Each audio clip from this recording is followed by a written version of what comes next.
இன்றைக்கி Hema's kitchen foods மாப்பிள சம்பா புட்டு மாவு வச்சு புட்டு எப்படி செய்யுதுன்னு பார்க்கலாம். மாப்பிள சம்பா அரிசியில் பார்த்திங்கன்னா நார்ச்சத்து அதிகமாக இருக்குது, வைட்டமின் B1 நிறையா இருக்குது. இது வந்து வயிற்றுப்புண் வாய்ப்புண்லாம் இருக்குது பார்த்திங்களா, அவங்களாம் இந்த மாப்பிள சம்பா அரிசி எடுத்துக்கலாம். டைஜஷனுக்கு வந்து ரொம்ப நல்லது. அது மட்டும் இல்லாமல் ஆன்டி ஆக்சிடென்ட் நிறையா இருக்குது இந்த அரிசியில். கண்டிப்பாக வந்து ட்ரை பண்ணுங்கள். 1 கிளாஸ் புட்டு மாவு எடுத்துக்கிறேன்.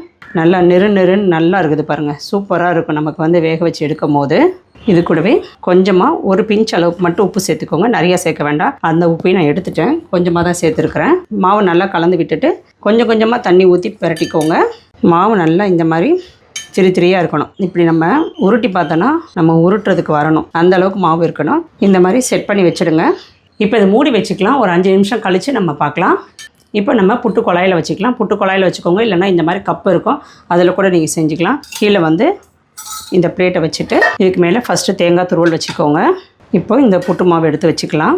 நல்லா இந்த மாதிரி இருக்கணும், அழுத்தி விட வேண்டாம், அப்படி மேலாப்பில் அப்படியே இருக்கட்டும். இந்த மாதிரி வச்சுட்டு மேலே இந்த மூடியை வச்சு மூடிக்கலாம். அவ்வளோதான். இப்போ நம்ம இதை வேக வச்சு எடுத்துக்கலாம். நம்ம ஹேமாஸ் கிச்சன் ஃபுட்ஸில் பார்த்திங்கன்னா மாப்பிள சம்பா புட்டு மாவு, ரெட் ரைஸ் புட்டு மாவு, அப்புறம் வந்து உளுந்து புட்டு மாவு, இது எல்லாமே இருக்குது. தேவைப்படுறவங்க வாங்கிக்கோங்க.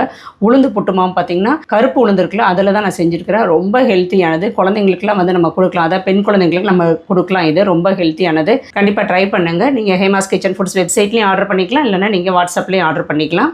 தண்ணி கொதிச்சிடுச்சு. இது மேலே நம்ம இந்த வச்சிடலாம், வேகட்டும். ஒரு 5 நிமிஷம் இருந்தால் போதும், வெந்துடும்.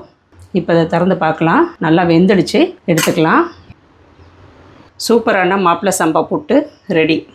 இது மேலே கொஞ்சமாக நெய், அதுக்கு மேலே நாட்டு சக்கரை இல்லைன்னா சீனி எது வேணாலும் சேர்த்துக்கோங்க, நம்மளோட விருப்பம்தான். இந்த நாட்டு சக்கரை தேங்காய் எல்லாம் கலந்து சாப்பிடும் போது சூப்பராக இருக்கும். டேஸ்ட்டு நல்லா சாஃப்டாக இருக்குது, சூப்பராக இருக்குது. கண்டிப்பாக ட்ரை பண்ணுங்கள். ஹேமாஸ் கிச்சன் ஃபுட்ஸ் மாப்பிள சம்பா புட்டு மாவு நீங்களும் செஞ்சு பாருங்கள். தேங்க்யூ. நெய் ஊற்றி சாப்பிடும் போது நல்லா வாசனையாக இருக்குது, புட்டுமே நல்லா சாஃப்டாக இருக்குது.